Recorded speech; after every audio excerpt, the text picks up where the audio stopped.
फिर से chemistry class में। और आज जो हम टॉपिक पढ़ाने जा रहे हैं आपको वो है vapour pressure of liquid solutions, और इसी में जो इंपॉर्टेंट टॉपिक है वो है राउल्ट्स लॉ।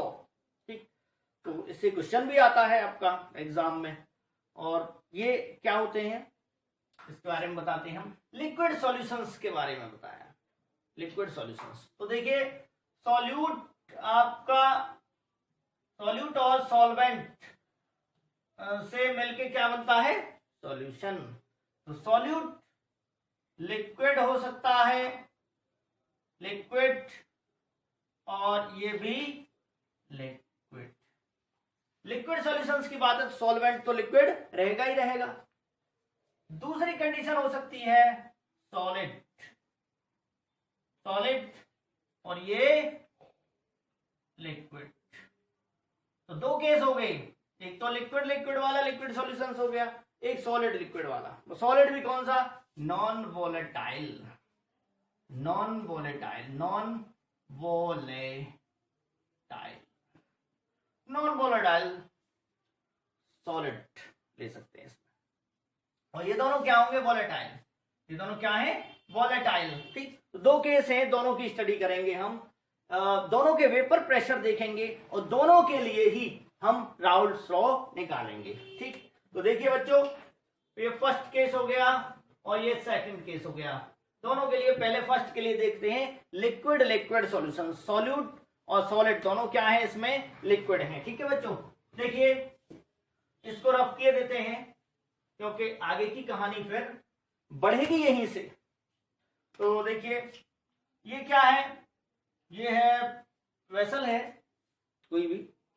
अब इसमें यहां देखिए ये बॉटम है का, और यहां पे फिर से एक और, यहां ये क्लोज कर दिया हमने। ये क्या कर दिया, इसको हमने close.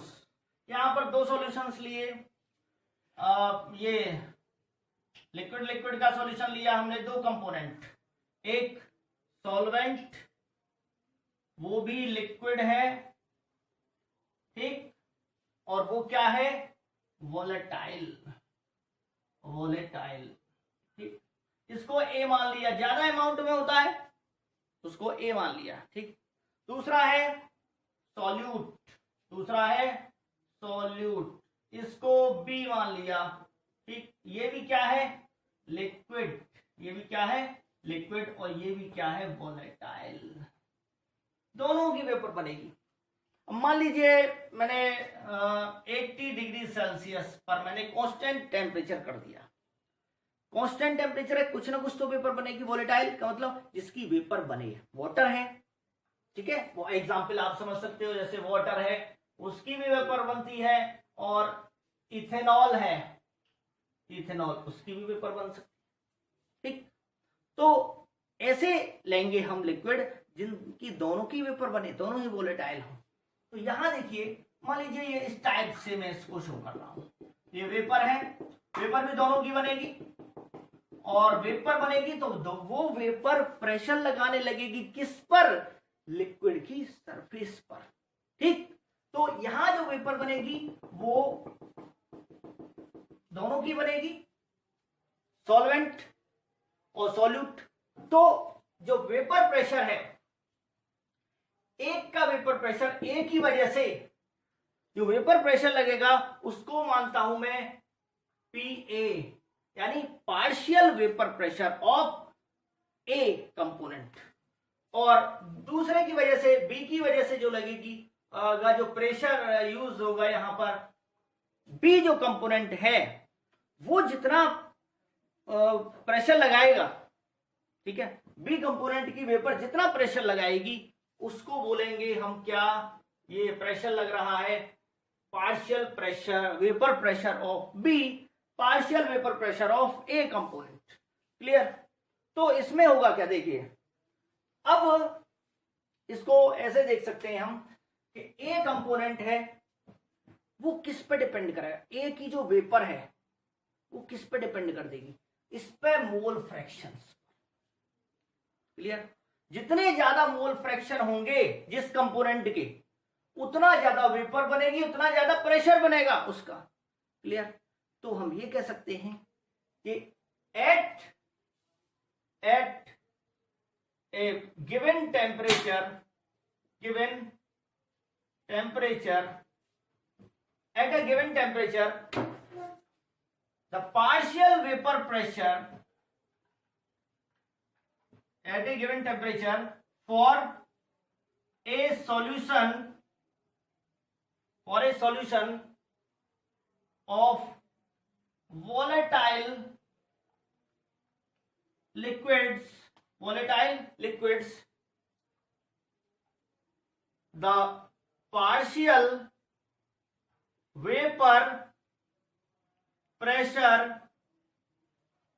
vapor pressure of each component is directly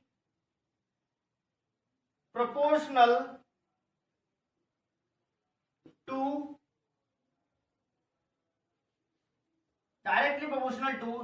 its mole fraction in solution। समझ में आ गया ये? यानी किसी दिए गए टेम्परेचर पर, कांस्टेंट टेम्परेचर करेंगे हम, for a solution of volatile liquid, दोनों ही वोलेटाइल लिक्विड्स हैं, दोनों की वेपर बनेंगी, the partial vapour pressure of each component, किसी एक कंपोनेंट का partial vapour pressure is directly proportional to its mole fraction. अब देखिए मोल फ्रैक्शन की बात करें हम, इसके मोल फ्रैक्शन मानते हैं हम, जो डिसॉल्व है यहां पर वो है काई ए, और इसके जो मोल फ्रैक्शन है वो है काई बी। समझ में आ गया? ठीक, तो देखिए मैं इसको ऐसे लिख सकता हूं कि partial vapour pressure of a is directly proportional to the mole fraction of a component. यानी यहां जो वेपर प्रेशर है वो डायरेक्ट प्रोपोर्शनल होगा, जितने ज्यादा मोल फ्रैक्शन होंगे, सीधी सीधी बात है, जो ज्यादा होगा उसकी वेपर ज्यादा बनेगी।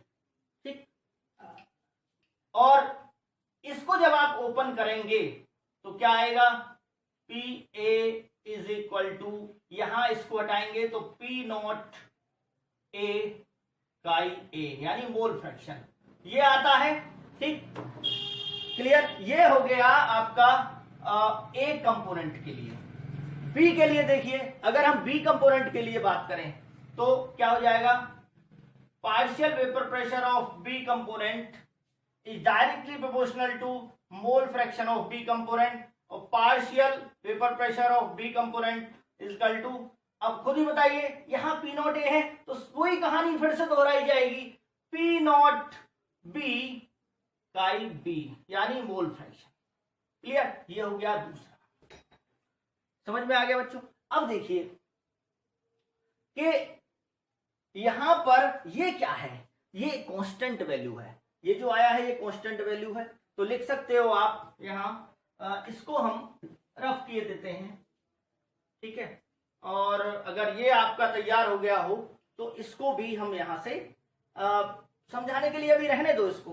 ठीक, देखिए P naught A and P naught B are constant, ये दोनों कांस्टेंट है। ठीक है, अब देखिए बच्चों, ये है क्या, पी नॉट ए और पी नॉट बी, ये होते हैं vapour pressure of P naught ए। क्या है देखिए, इसको यहां से मैं हटा देता हूं, ये राउल्ट्स लॉ हो गया, इस लॉ को क्या बोलते हैं हम, राउल्ट्स लॉ। ठीक है, ये जो अभी हमने लिखा था यहां पर। ठीक, अब देखिए P naught A and P naught B are the vapor pressure of pure component A and B at same temperature। ठीक है, सेम टेम्परेचर का मतलब है कि देखिए यहां ए और बी मिले हुए हैं, ए और बी दोनों मिले हुए हैं। यहां जब मिले रहते हैं तब एक का जो वेपर प्रेशर होगा वो पार्शियल वेपर प्रेशर कहा जाएगा, लेकिन अगर अलग का मतलब है पी नॉट ए क्या हुआ, देखिए पी ए पार्शियल तो जब है, ये क्या है, partial vapour pressure of a, ठीक, जब वो बी के साथ मिला हुआ है। पी नॉट ए जब है कि जब वो अकेला हो, जैसे इसको ऐसे देख सकते हैं आप कि यहां देखिए, यहां क्लियर हो जाएगा, ये है, ये ए है, क्या है, ये केवल ए है। ए का मतलब सॉल्वेंट है। सॉल्वेंट अगर मैं वाटर ले रहा हूं, सॉल्वेंट अगर मैं वाटर ले रहा हूं तो वाटर मान सकते हो ए है, और इसका जितनी अमाउंट सॉल्वेंट की यहां पे बी के साथ प्रेजेंट है उतनी ही अमाउंट यहां लें हम, ठीक, और सेम टेम्परेचर रखें 80 डिग्री सेल्सियस, 80 डिग्री सेल्सियस ही टेम्परेचर है यहां, ठीक। उस समय कितनी वेपर बने, जो वेपर बने और वो जो प्रेशर लगाए इस पर, ठीक, तो वो क्या है, क्या उसके साथ बी मिला हुआ, नहीं, बी नहीं मिला हुआ उसके साथ, ठीक है। तो उसके साथ केवल क्या है, अकेला ए है, ए ही प्रेजेंट है वहां पे, तो इसलिए हम क्या कहेंगे उसको कि ये ए की वजह से ही वेपर प्रेशर है, तो यहां पे जो वेपर प्रेशर लगेगा वो होगा पी नॉट ए। समझ में आ गया, पी नॉट ए। इसी टाइप से अगर मैं यहां पर बी कर दूं, अकेला बी लूं, और उसी का जो अमाउंट बी की यहां पर है, बी ए के साथ मिली हुई है, वही हम लें, और इसी टेम्परेचर पे जो प्रेशर लगे उसकी वेपर का, वो vapour pressure of pure component B हो जाएगा। समझ में आ गया, ठीक। तो ऐसे समझिए कि कोई स्टूडेंट अपना वर्क खुद कर रहा है अकेला, ठीक, तो वो खुद का क्या हो गया, उसका खुद का वर्क हो गया। अगर दूसरे के साथ अगर उसको मिला दें हम, तो उस समय वो पार्शियल होगा, दो लोग मिलके काम कर रहे हैं तो वो पार्शियल होगा, ठीक है।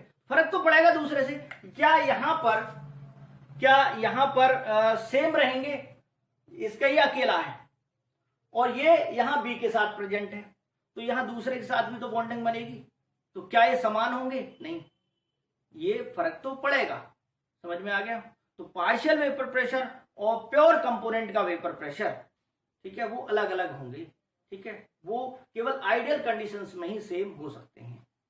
तो ये क्लियर हो गया। अब देखिए, इसको मैं रफ किए देता हूं यहां से।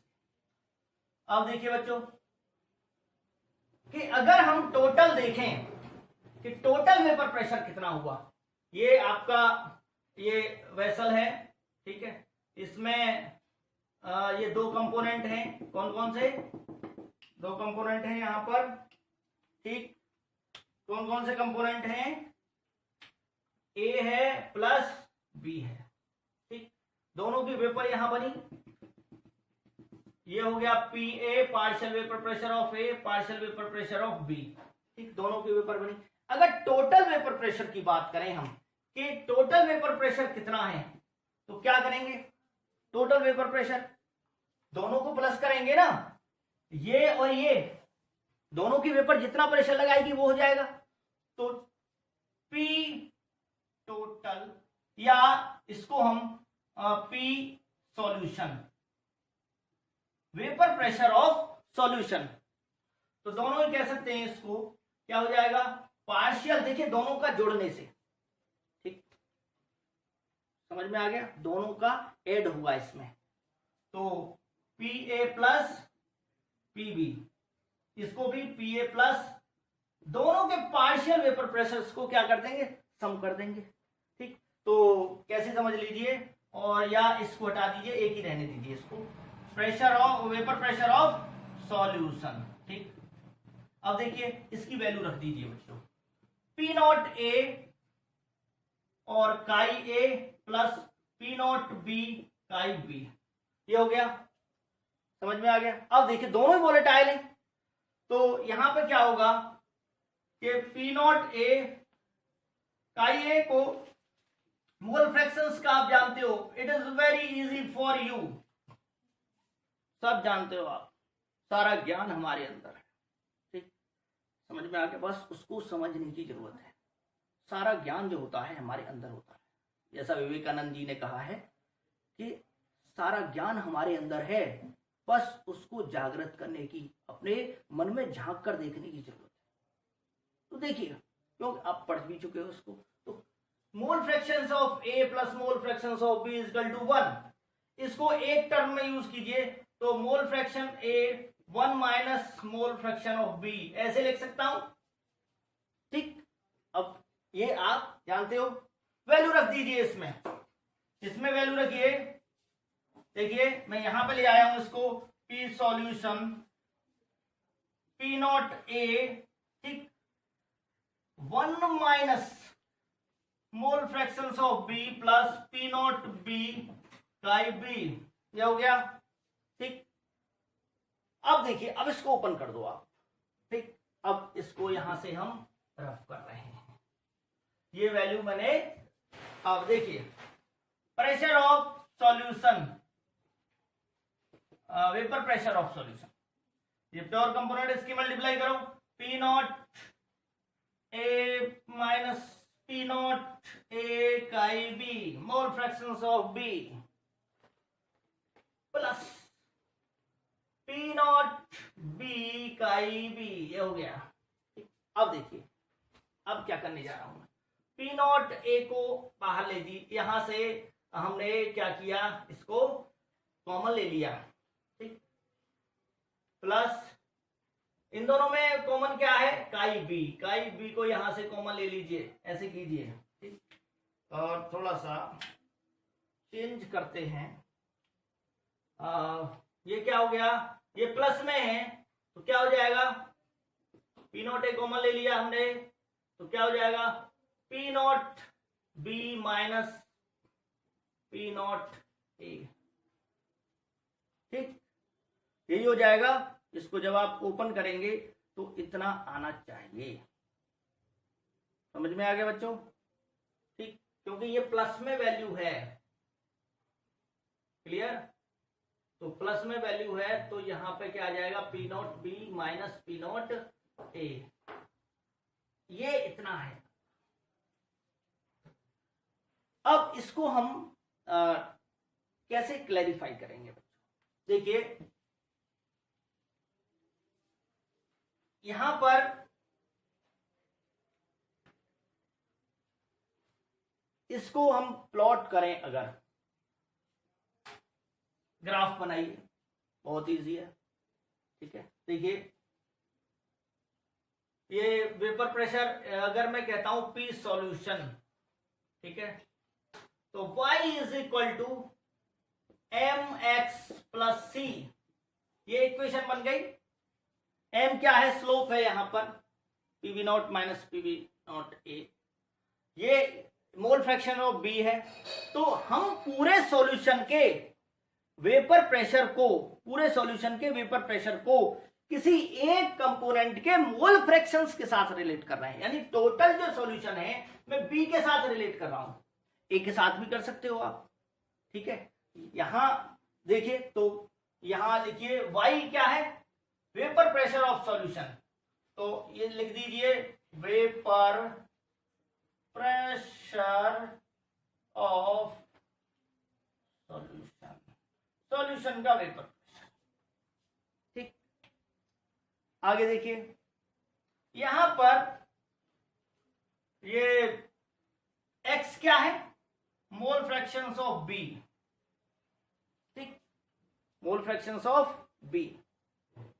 अब देखिए इसको यहां से थोड़ा सा रफ किए देता हूं, ये आपने लिख लिया हो तो इसको थोड़ा शॉर्ट कर दीजिए, प्रेशर ऑफ सॉल्यूशन, ठीक है। तो यहां से ले रहा हूं मैं एक लाइन ऐसे, ठीक। देखिए अब यहां पर समझिए कि मोल फ्रैक्शन बी के इधर की तरफ बढ़ रहे हैं, ठीक। तो यहां क्या होगा, मोल फ्रैक्शन बी का, मोल फ्रैक्शन बी के क्या होंगे, यहां 0, क्या होंगे, 0, ठीक है। लेकिन जब मोल फ्रैक्शंस का ए प्लस, क्योंकि कंपोनेंट कितने हैं, 2 हैं, कंपोनेंट 2 है सॉल्यूशन में, बाइनरी सॉल्यूशन ले रहे हैं, समझ में आ गया? हम क्या ले रहे हैं? बाइनरी सॉल्यूशन ले रहे हैं। ठीक है, तो जब ये 0 हो गया तो ये क्या हो गया? 1 हो गया। ये क्या है? का ये प्लस 0 इजकल टू 1। ठीक, का भी क्या है? 0 है, तो ये क्या होगा?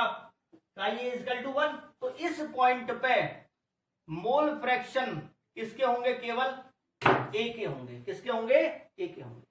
समझ में आ गया बच्चों? तो यहां पर मोल फ्रैक्शन किसके होंगे? ए के 1 होंगे। यानी यहां जो कंपोनेंट होगा इस पॉइंट पर वो केवल प्योर कंपोनेंट होगा। जैसे मैंने कहा वाटर एक कंपोनेंट है, वो से मैंने ए माना है, इथेनॉल को बी माना है, तो यहां पे क्या होगा? केवल वाटर ही होगा। और यहां की इसकी वजह से, वाटर की वजह से जो वेपर प्रेशर होगा वो क्या होगा? प्योर कंपोनेंट का। वो क्या होगा? प्योर कंपोनेंट ए का होगा। ठीक है, प्योर कंपोनेंट ए का, क्योंकि ए ही तो है यहां। अब देखिए जैसे जैसे बी बढ़ता है तो इस पॉइंट पर आकर मोल फ्रैक्शन बी के क्या हो जाएंगे? 1 और ए के क्या हो जाएंगे? 0। ठीक, जब यहां मोल फ्रैक्शन बी के, जैसे मैं इसमें ही देखिए यहां हो गया 1। ठीक, समझ में आ गया? तो यहां मोल फ्रैक्शन 0 हो गई। क्लियर? मोल फ्रैक्शन ए के क्या हो गया? यहां 0, तो बी का क्या हो गया? 1 हो गया ना। तो इसको हम ऐसे लिख सकते हैं का बी इक्वल टू 1। तो यहां जो वेपर प्रेशर होगा वो किसकी वजह से होगा? प्योर कंपोनेंट बी की वजह से होगा।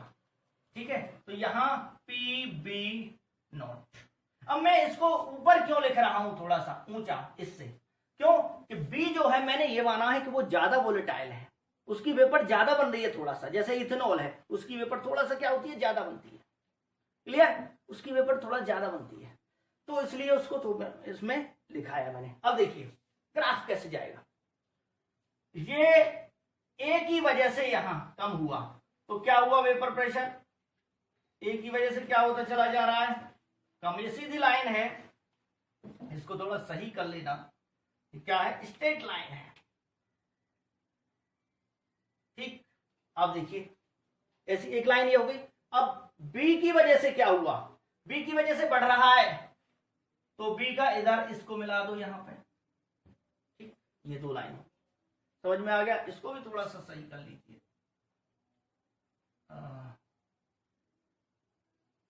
ठीक है, ये हो गया। अब देखिए स्ट्रेट लाइन है ये, तो ये समझ में आ गया। अब दोनों का क्या होगा?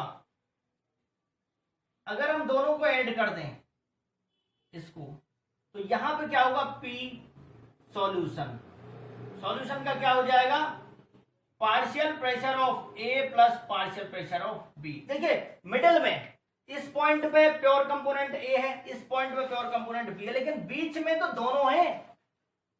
वहां मोल फ्रैक्शन ए के भी है, बी के भी है बीच में, तो क्या हो जाएगा? मिडिल में पार्शियल कहा जाएगा। उस समय वेपर प्रेशर क्या कहा जाएगा? Partial vapour pressure of A plus partial vapour pressure of B. अगर मैं एक लाइन के लिए देखूं, ठीक है, इसके लिए देखूं कि मोल फ्रैक्शन बी के बढ़ते चले जा रहे हैं इधर, ठीक है, तो इस लाइन का जो स्लोप मिलेगा मुझे क्या मिलेगा? इस लाइन का जो स्लोप मिलेगा क्या मिलेगा? यहां से यहां देखिए बी के बढ़ते चले जा रहे हैं, ठीक, बी के बढ़ रहे हैं, तो इस लाइन का जो स्लोप होगा वो क्या होगा? P B naught minus P B naught A. समझ में आ गया? ये क्या हुआ? क्योंकि y इज इक्वल टू क्या होता है? mx plus c। तो c क्या है? इंटरसेप्ट। कहां से ग्राफ जा रहा है? यहां से ऐसे पी नॉट से। समझ में आ गया?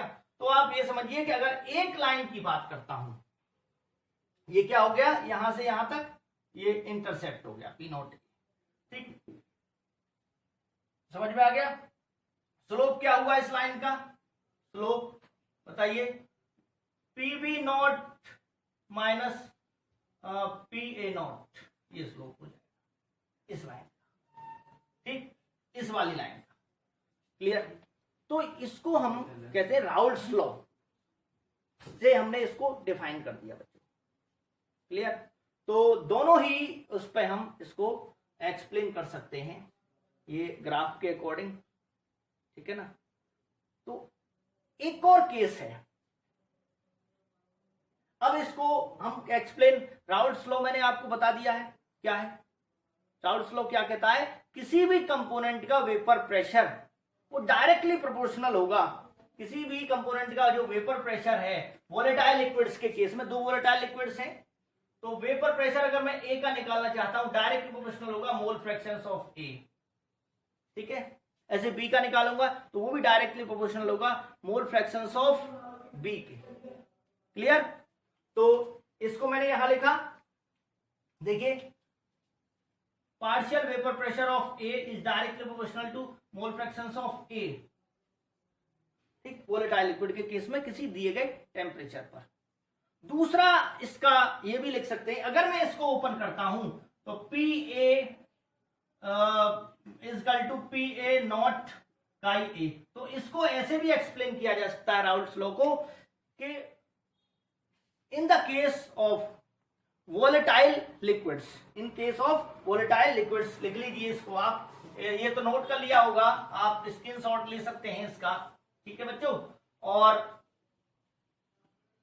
यहां पर देखिए जैसे इसी से P A is equal to P A naught chi A mole fraction है, ठीक है। तो इसको ऐसे भी लिखा जा सकता है कि for a solution of volatile liquids, for a solution of volatile liquids, the partial vapor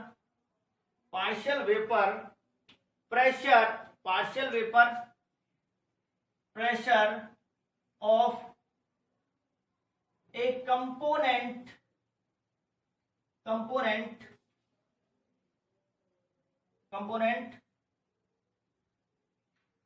will be the product of,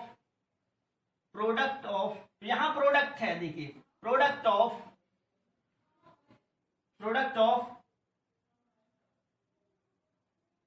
vapour pressure of pure component and mole fraction in solution, ठीक है। यानी कि ये जो है ये क्या है, ये प्रोडक्ट ही तो है इसका, ठीक है। Product of vapour pressure of pure component, ये प्योर कंपोनेंट का है उसी टेम्परेचर पे, और and mole fraction in solution.